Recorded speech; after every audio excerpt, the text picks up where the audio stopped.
his introductory statements. Before I invite you to ask questions, I would like to remind you that any journalist who comes here, please limit yourselves to one question, because if every journalist wants to ask more than one question, then we will have problems with the limited time that we have.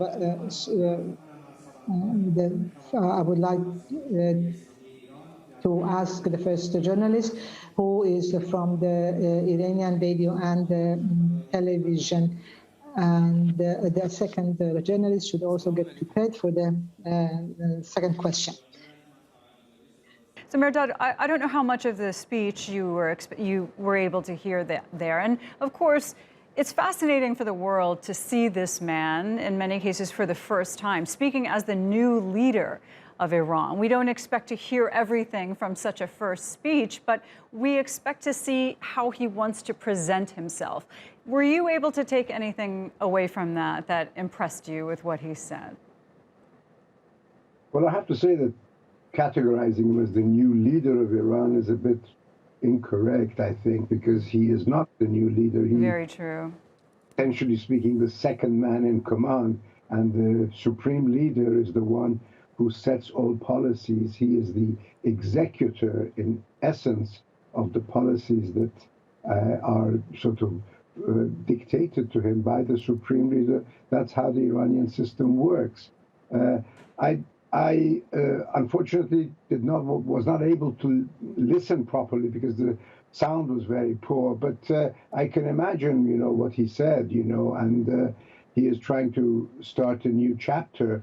But he's faced with a terrible uphill climb, in the sense that the Iranian economy is in tatters.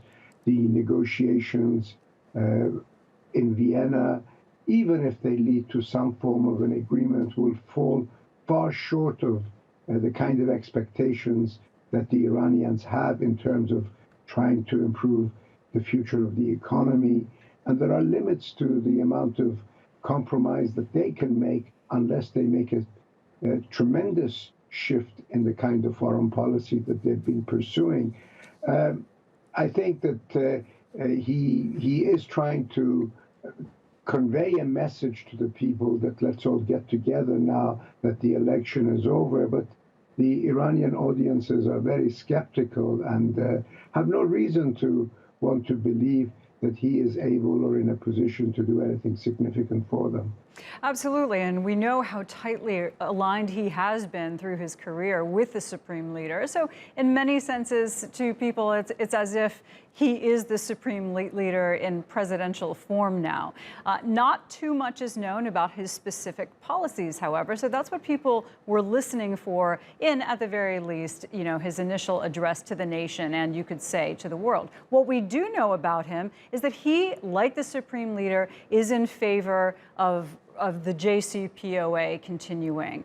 So you know that he wants this to happen. You know he wants it to happen in the near term. However, what you hear him say over and over again is he wants all U.S. sanctions lifted. Unlikely to happen quickly unless Iran shows some change that the U.S. wants to see. And the U.S. wants to see more now because there were so many questions about the JCPOA, causing, of course, the Trump administration to back out of it. So what does this tell you about the prospects for that nuclear deal? Well, I think, the devil is in the detail. Arriving at some form of a compromise in Vienna to say that we have arrived at an agreement is likely and very possible. But what that particular agreement that they arrive at will mean in terms of the durability of the kind of relationships that must exist and how matters must progress, that is a different question. The Iranians want all the sanctions to be removed.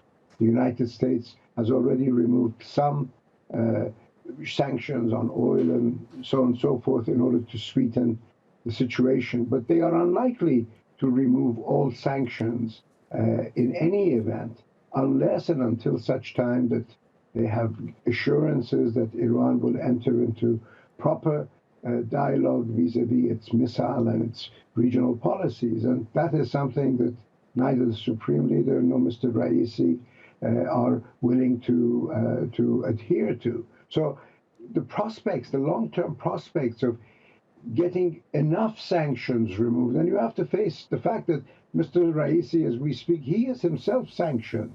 I mean, the UN General Assembly is a couple of months away. There's no reason to think that as things are, that it's a certainty that he will be able to attend, as all presidents have attended in the past. The one point that I think is very critical about his ascendancy to the presidency, which is, I think, the overwhelming factor why he was chosen, is the question of succession to Ayatollah Khamenei, something that you alluded to. He is seen as the most likely candidate, apart from Khamenei's son, to succeed him. And putting him in this position facilitates a smooth transition once Khamenei is gone for the deep state in order to be able to continue its domination of Iranian politics. And that is something that obviously he will not talk about in his press conference, but that is the critical factor behind Khamenei's support for him and the Iranian establishment's reliance upon him for a smooth transition if and when Khamenei should pass away in the next 4 to 8 years. Precisely. All great points. Mehrdad Khonsari, thank you.